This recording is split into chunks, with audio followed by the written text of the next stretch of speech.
This is the Internet Court of Truth and Lies, and its purpose is to allow somebody who sees something that they believe is the truth in the media or they believe is a lie in the media to bring the analysis of whether it's the truth or a lie to up to 8 other people who also are asked to do the same analysis in the form of answering 8 verdict questions. It's a way to reveal how the way you think about something is very different than the way other people think about it. And so in these courts, you always see people saying things that are completely surprising because you never thought to see something the way somebody else sees it.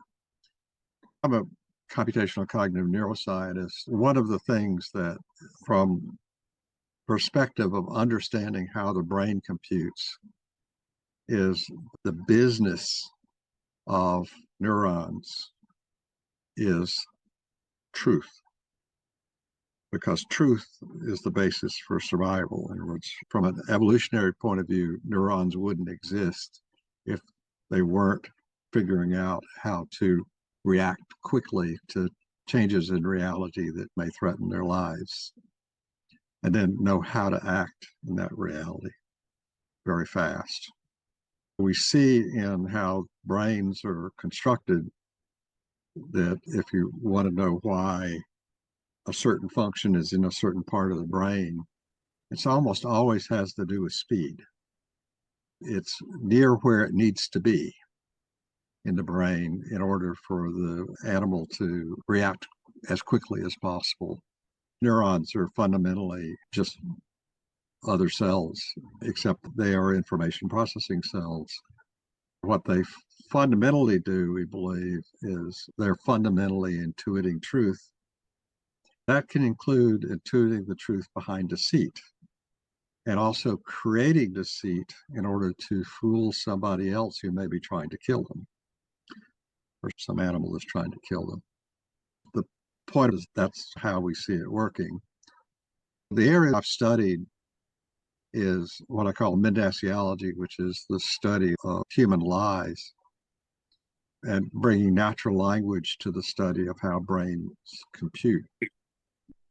It's in this particular article, what I'm doing is I'm arguing that natural language is evolved extremely quickly in humans, the natural language that we are all capable of speaking, because it didn't take much change in the DNA to all of a sudden begin to use natural language the way we use it today.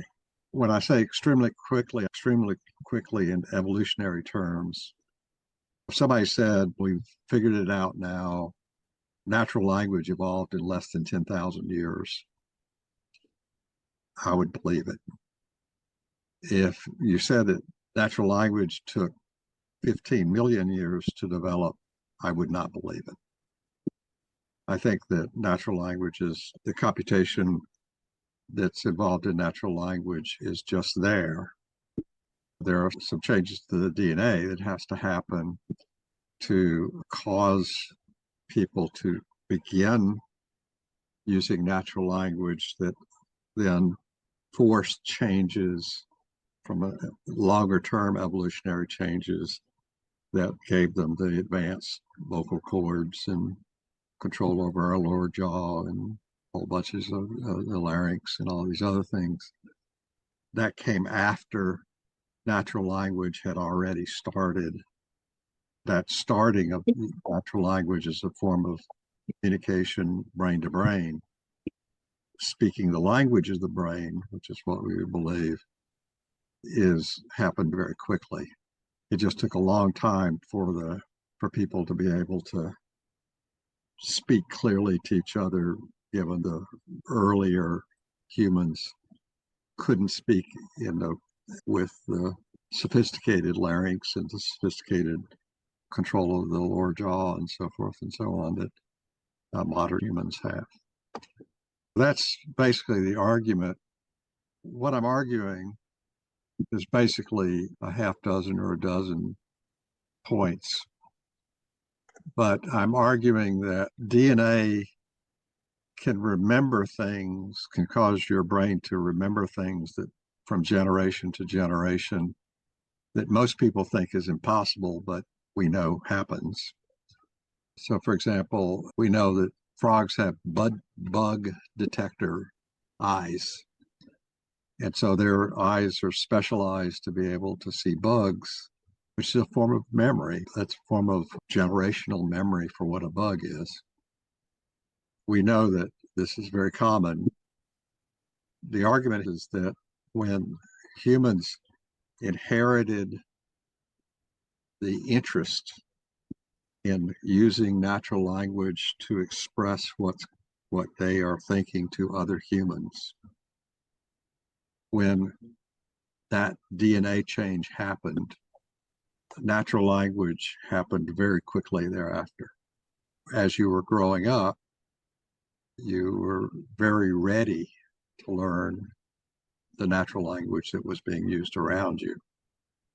For those of us who've had kids and so forth and so on, you realize that when the kid is very young, he's starting to pick up natural language. And by the time they're 2, they're more or less speaking in natural language. And by the time they're 6 or 7, they're fluent, which is amazing. Because if you try to learn other languages when you get older, you find out how hard it is to learn another language. You kind of learn how hard it is if you're not disposed to learn the language with the sort of the will to do it, then you're just not going to do it. We do know there are people that are born without that will. We do have cases throughout history where people grow up essentially as deaf mutes, but they can hear and they can make sounds, but they never care to talk, and they never actually understand what's being said to them because they're confused why all these noises are being made. They never had the will to talk. Every once in a while, somebody gets born without this DNA thing. We see them. There's a lot of reasons to believe this. The most famous was a guy named Noam Chomsky, who revolutionized linguistics back in 1957 or 60. He argued the same thing, which is that natural language evolved in an evolutionary instant, very quickly. He argued it based on studying natural language and how it develops and so forth and so on, and what it really is in terms of what it communicates and how it relates to other brain functions. He and I are pretty much aligned. I actually arrived at this idea of evolutionary instinct years before I even knew that Chomsky had argued for it. Once you found out he argued for it, found out he argued a lot for it. I just had never really paid attention or read his stuff on it. We were looking at pretty much the same evidence that this was true. In my article, to show how complicated inherited memory can be, I give you the little grebes showing innate behavior. And if you look at this, it's a sequence of behavior. So each grebe has a sequence that's dependent on understanding what the other grebe is doing. So you've got the elements of natural language there. It's sequencing behavior in order to establish a complete communication. Of course, the purpose of this complete communication is basically the 2 grebes get married and have little baby grebes. But it takes a lot of inherited memory of how to speak grebe to another grebe. And it's not vocal. This is like sign language for humans. Humans don't have to use their voices and their ears. Sign language works too. because it's not the vocal cords themselves that constitute the language. It's the changes to the brain that constitute first the need for such communication. Then over time, the richness of the communication evolves very quickly. I can go into more detail on that. Another video here called Talking Fish, which is actually a great video, and it talks about how there is a fish, which is this one, its name, Viridae. If you look at its brain, it's got a large brain. These fish appear to be talking in a very rich way with each other. It's screwy in one sense, but it's perfectly predicted by the cognitive neuroscience that you'll find another species out there that is more advanced toward natural language than you would think. And they're advanced in natural language the same way we're advanced among primates, they're advanced among fish. So it's not a surprise to find other animals. Of course, we believe that this kind of higher level communication among themselves about what the porpoises are thinking and so forth. I wanted to point out that there is an area of the brain that's associated with language. This illustrates this speed issue.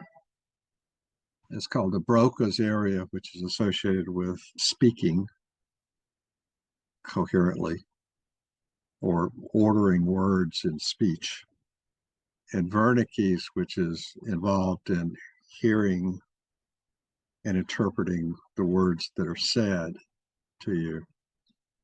We do know that if you damage these areas, they'll cause an aphasia, which is specific to the area that's damaged. You damage the Broca's area, the person can't speak, but he can understand what's being said to him. And if you damage the Wernicke's area, he can't understand what's being said to him, but he speaks, but he just doesn't make it. It's perfectly grammatical, long sentences and everything, but it's word salad. We actually have some politicians that I think do word salad. The words don't actually mean anything because they're able to say the words, but they're not understanding what you're saying. These are two extremes of aphasia. The Broca and Wernicke areas were first identified because of those. But the argument made in the computational cognitive neuroscience is the Wernicke's area is near the ears because it's trying to interpret the words as fast as it can. The brain is trying to do that. And so you need the nerve cells that are near the ears to interpret what you're hearing. And then Broca's area is speech, where speech is also logic. And Broca's area is heavily wired. There's a nerve that, if y'all can see my mouse, that goes from your lower jaw basically right through Broca's area. So Broca's area is the place where the order of movements take place that produce speech. It's in exactly the location it needs to have the fastest access to all the mechanisms in your lower jaw and your larynx. I'm trying to remember the name of the nerve, but there's a major nerve that does that. And so these are cases where you can argue that it is the distance. This stuff evolved with distance.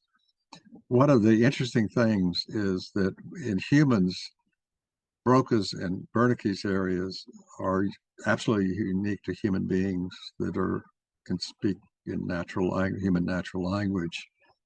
No animal has Wernicke areas that we know of.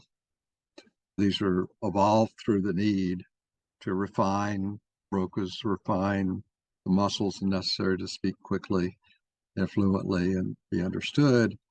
Then Wernicke is to be understood, to be able to understand what somebody else is saying. Again, done for speed, a case of that. it turns out if you're a right-handed person, it's 95% sure that the left side of your brain is where the Broca's area and Wernicke's area are, and not the right side. If you are left-handed, it's more like a 75% probability that it's your left side, but it can just as well be your right side. And there's more complication than that, which is some people will have the Broca's area on the left side and the Wernicke's area on the right side. And you can actually take apart the functions of Wernicke's area or Broca's area, and you can find that some people will have some of the functions of Wernicke on the left side and some on the right side, and some will be completely balanced. They'll have Wernicke and Broca's areas on both sides, and yet you won't be able to tell, and nor will they be able to tell. But the brain is, from an evolutionary point of view, it's best to have central command for handling the speed associated with that communication.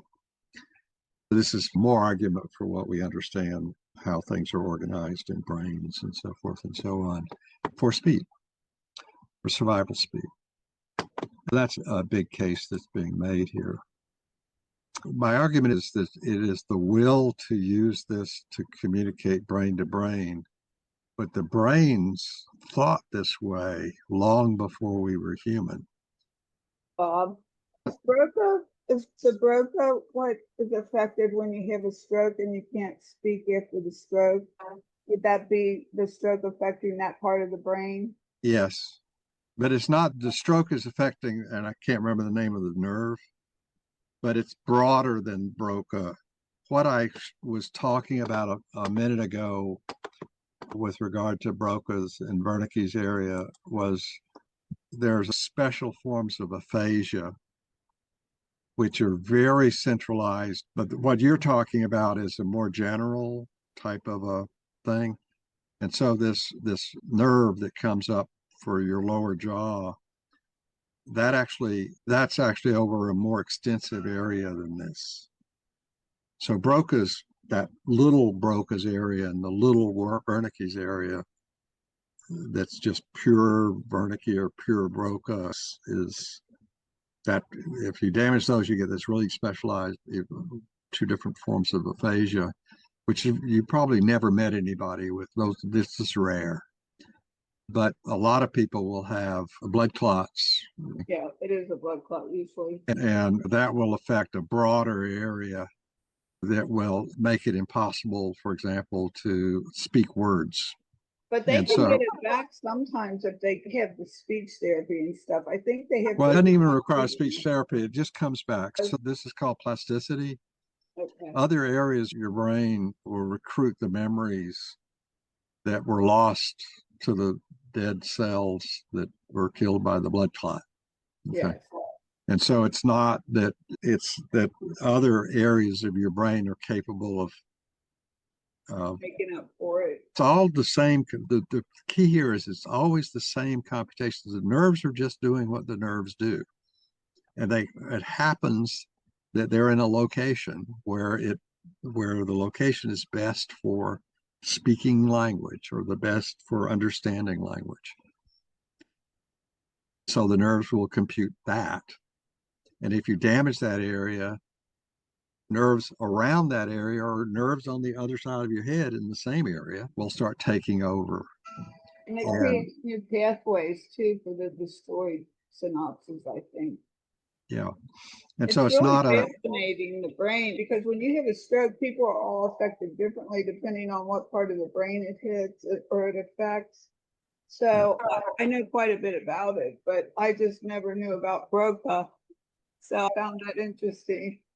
Yeah, Broca's is so these are the two areas that most interest linguists. But it turns out that all natural language is doing is it's letting one whole brain talk to another whole brain. In other words, communicate information in the language of the brain. In other words, the language that the brain is speaking in the cerebellum is the same language that the brain is speaking in Broca's area, the same computations, the same kind of data representations, if you will, in Wernicke's, the same in the motor cortex on top of your head, same in the frontal cortex doing logic. They're all the same nerves computing the same way. And it just happens where they are, they get specialized for speed. They are there because of speed advantages for them to be there, because of the time it takes to recognize you're in a situation that was life-threatening and then to do something about it.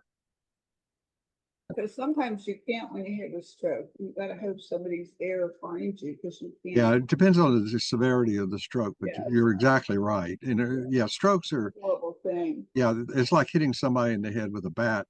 Strokes are very damaging. Yeah, they knock you silly. They knock you silly. I couldn't put two words together after my stroke. I had to start playing words with friends to get my language, get my brain working. Absolutely. Yeah, I love it now. When you can't get to the words. Yeah, when you can't get to the words. So, by the way, neither Broca's nor Wernicke is where the lexicon is. Oh. It's between them. Oh. Wow. That's another area that they don't talk much about. And what is but that? but it's between them. Yeah. And that's where that nerve goes. The nerve comes up like this. Notice how it goes past Wernicke's, and it basically goes into Broca's, and ultimately it's coming from the motor cortex, which is up here. But the motor cortex is basically saying, say some words. It's fascinating. Yeah. I'll do my verdicts. My argument is it is true that the way animals think is the same way we think. And people who have experiences with animals know that animals do think this, unless they're eating them. What people don't really recognize is they think like we do. The evolution that went into the brains that animals have was over 500 million years since the first animals.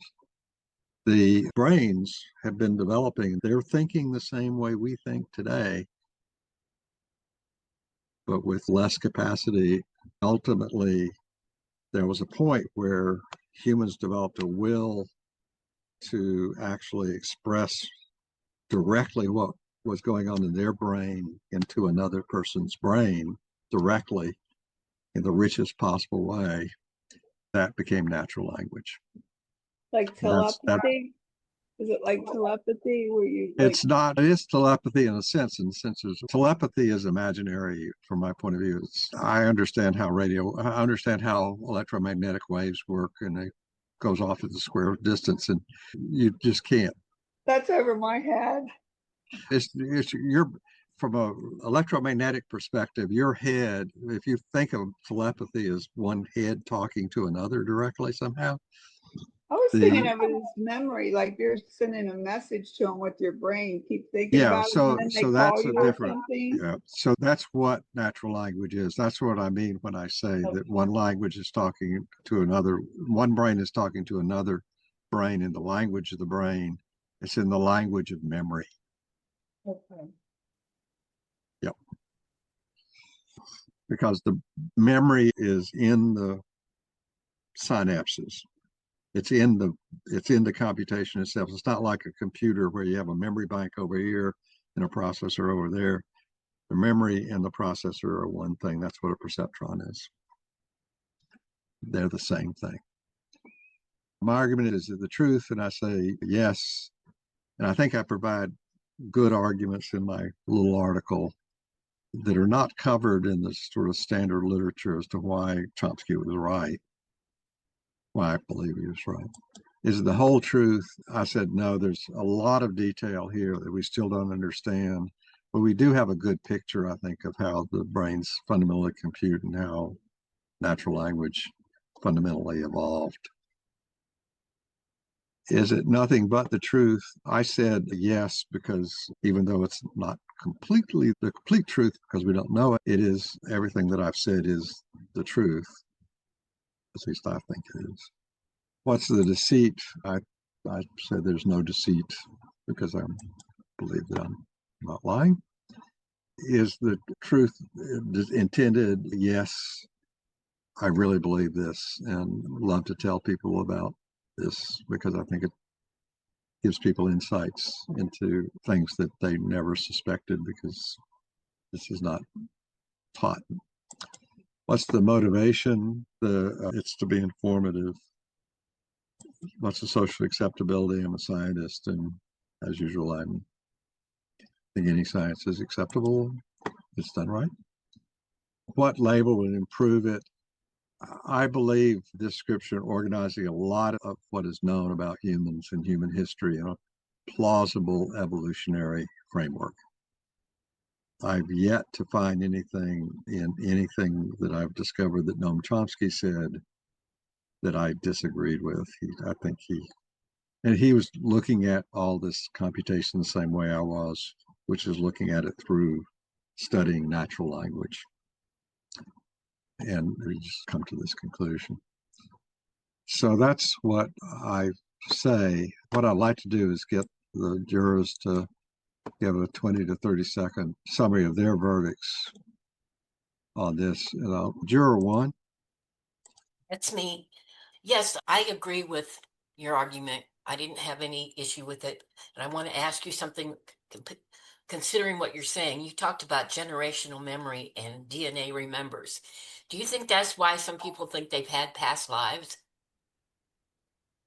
I think people think they have past lives because there is a sense in which everybody has past lives, which is we're all a product of our environment, which is the history of mankind and the history of our family and all this other stuff.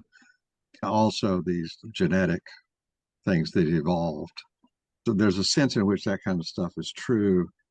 But to say we had a past life in the sense of having this brain, the one that you got right now between your ears, in some other life, the probability is zero. Okay, and one more. It's just zero probability. It's so close to zero. It's 2 to the at least 2 to the 100 billionth power. Scientifically, yeah. You just made that number up, Robert. No, it's 100 billion neurons. And so I didn't multiply it times 3,000, which I really should have. So it's 2 to the 300 trillionth power. Okay, please answer this question. What part of my brain controls whether I use my right or my left hand for something I need to do? I use both of them, but they're each for different things, and I have to think before I use them. I only eat and draw with the left hand. So just to be clear, your brain can control it. So your left side controls your right hand, and your right side of the brain controls your left hand.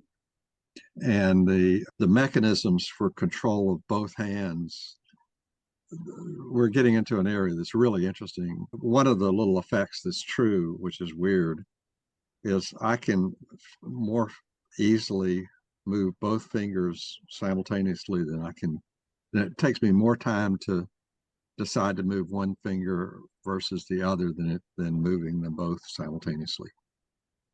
Now that'll be a good case someday, maybe. That is a brain function, and we understand how that works. There's something called a corpus callosum that sort of hangs the two brains together for speed. And what's going on is that if you can just let the signal across the corpus callosum, it can do things. You can do things faster. And so part of what your brain is doing is keeping separate who has control over something. And I think there's a Laurel and Hardy routine about that, isn't it? Yeah, there's a Laurel and Hardy. Yes, sir. Not forgotten, but there is one. Yes. That would explain why I'm so awkward. That would explain why I can be awkward doing certain things, and my sister can't stand to watch me. Yeah. So juror two.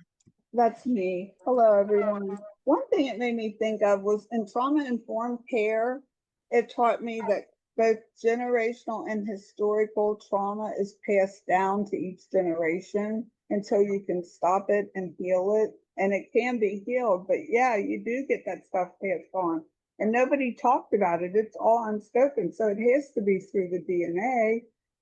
And Yeah, then the thing I want to read this to you guys, because to me, this is what Truthport's about. It says neuroscience scientists have discovered that the human brain does not automatically evaluate whether a thought is true or false. Instead, it treats repeated thoughts as familiar, and familiarity is often interpreted as the truth. This is due to a cognitive bias called the illusionary truth effect. When an ideal is repeated, neural pathways associated with its strength, making the thought feel more valid over time, even without evidence. This mechanism explains why affirmations, negative self-talk, propaganda, and advertising can be powerful. The brain prioritizes efficiency over accuracy, especially under stress or cognitive load. Importantly, this also means conscious repetition of constructive thoughts can reshape emotional responses and behavior. The same mechanism that reinforces harmful beliefs can be used to build resilience and confidence. Your brain is not a truth detector, it's a pattern learner. So what you repeatedly tell it, it learns to believe. And that's hashtag neuroscience, cognitive bias, brain science, and mechanical mind. I sent you that in an email. I thought that sums up a lot of what you talk about. Yeah, this is what I'm talking about. Is a lot of what I'm talking about is standard knowledge in cognitive science. It's people who study this stuff. And then there are pieces of this that are argumentative.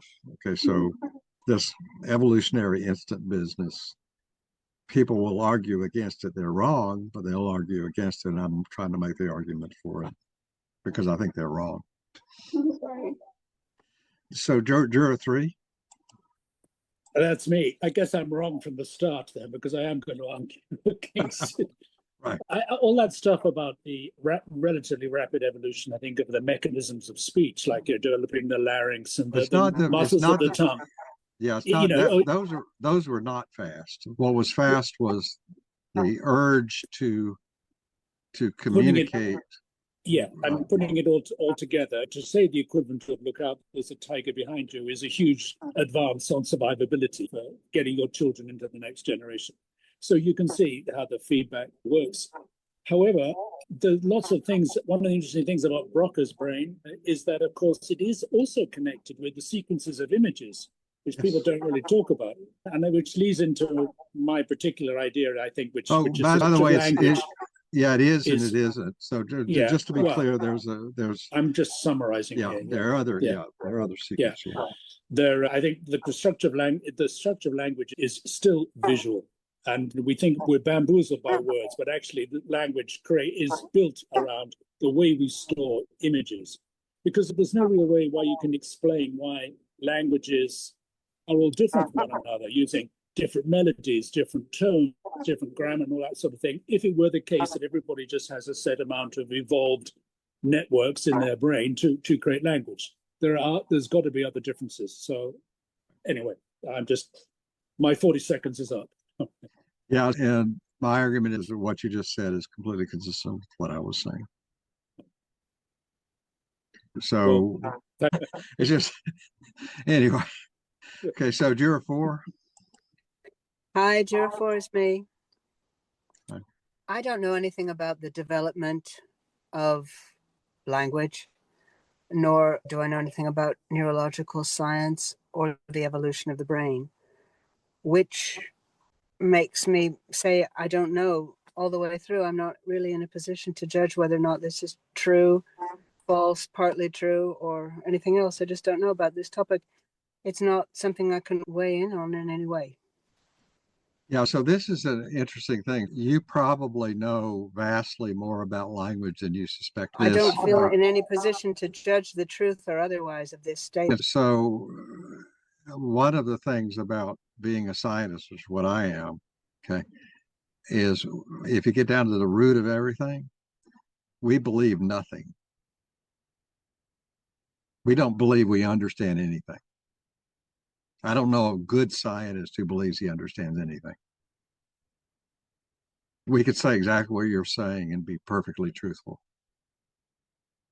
So what we try to do is we come up with these hypotheses. We say this sort of looks like this.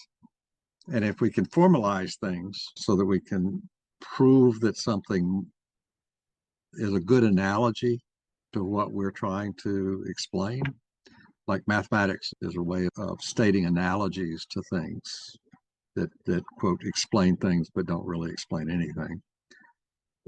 But most people like me actually have the same opinion you have. But you'd be amazed at what you know. You'll be amazed at how much, if you let yourself, you have to do it yourself. You have to dig into the things yourself. And you almost certainly, there's a whole bunch of areas that you know about how your brain is operating. For example, I'll give you a stupid one, but it's true.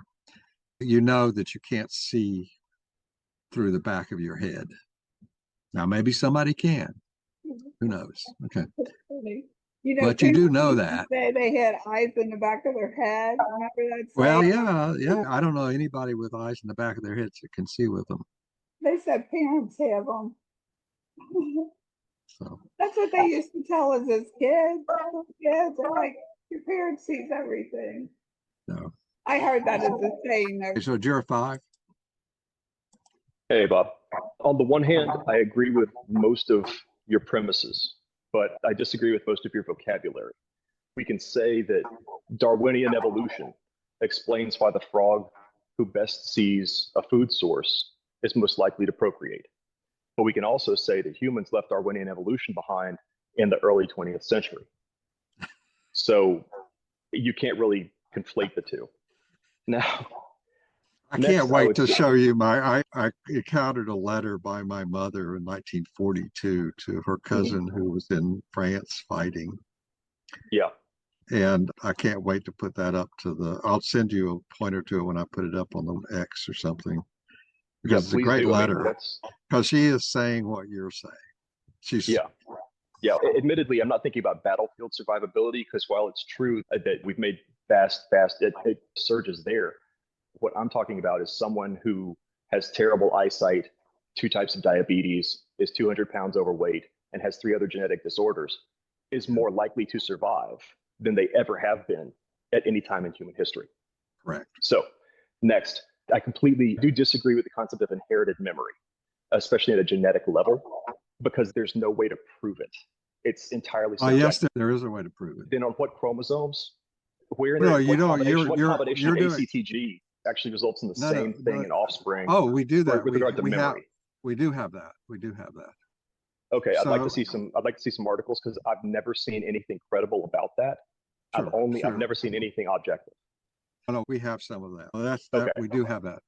And I'll try to dig it. When I will typically stumble across something like that every week.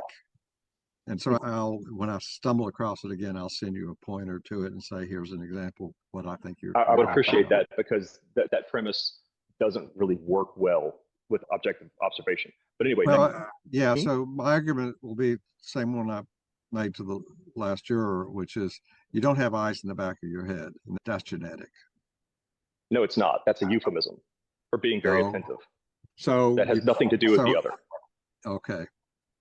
So what we're talking about here is, and next up, you can't equate will and capability. The capability to offer coherent speech is not the same thing as willing it to happen. These are 2 separate concepts. So my belief is that without the will, you'll never develop the capability. And if the capability is inherently biological, then the will is irrelevant. No, I will can't will comes myself first. a prehensile tail. I can't will it. I can't will myself a prehensile tail, can I? You cannot. That's right. I also couldn't have. Because you're trying to will your DNA to do something, and you can't will your DNA to do something. Evolution can, though, can't it? But successive generations can, if correct. Yes. So they could, Passing down what? and it's Darwin's arguments, my arguments. DNA, chromosomal patterns. Well, it's yes, over a period of. So yeah, it's not inherited memory. It's enculturation. It's evolution. Just because you're born with the capability for speech doesn't mean that you inherently understand spoken words. Your enculturation determines that. Capability does not equal will, and neither one of them are inherited memory. So we do know, Brian, just to be clear, Yeah. we do know that there is a what I call core words. This is in comparative linguistics. Yeah. And so there's a set of words that all human languages have. And there's a They're a much set of richer set. sounds. No, there's a set of Sounds. words, word meanings. There's Yes. a set of word meanings. What's the most common one? Is? No. The most common one is ma. It's almost universal as a reference to mother. No. You find it in Mandarin, you find it in Spanish, French, the Romance languages, the Slav Right, that's languages. the sound. What you're talking about is the sound. Okay. And what you're talking about is the intelligent thought. What I'm talking which about necessarily is a word concept. Correct. A concept, not a sound. The sound goes along with capability. The concept requires the will. These are two different ideas. We're on two different paths here. But at the same time, really fun stuff to talk about. This is great. I love this. Comparative linguistics, this is great. But anyway, thank you so much. I'll shut up now. Okay, 06. Me, Bob. I always love when we have this because of my brain issue I have. Regarding the eyes in the back of the head, I have been told I have those. I'm not sure. However, I know They're it's being not metaphorical. They're being metaphorical. Being metaphorical. Yeah, that's true. But yeah, I love this topic right here. It goes hand in hand with a lot of stuff that I deal with. Yeah. And I'm not going to talk too long because I'm watching internet service right now. Yeah, Okay. next door. So Brian raised his hand. No, I was just clapping.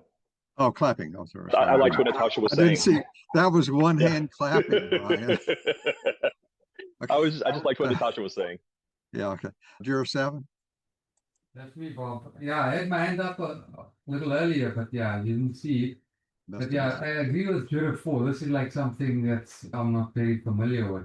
But having said that, I really enjoyed the knowledge you gave around the Broca and Wernicke. And I was just wondering, is there a link between intelligence or someone who lies a lot and the size of those parts of the brain between the Broca and the Wernicke? Or is that something that's just it's no real... I must have missed something in what you just said. That I missed one of the words. You said something a lot, relies a lot.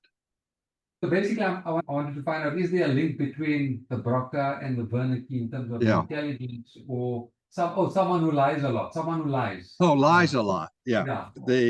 Somebody with the Wernicke aphasia. Remember I said that if you've got Wernicke aphasia, which is very specific, this is a rare form of aphasia, so you're not going to meet people around like this, but you can meet them. They're there. There are just not very many of them. They will speak word salad, and they can get confused. And clinicians can get confused with somebody that has Wernicke's aphasia because word salad is coming out of somebody's mouth.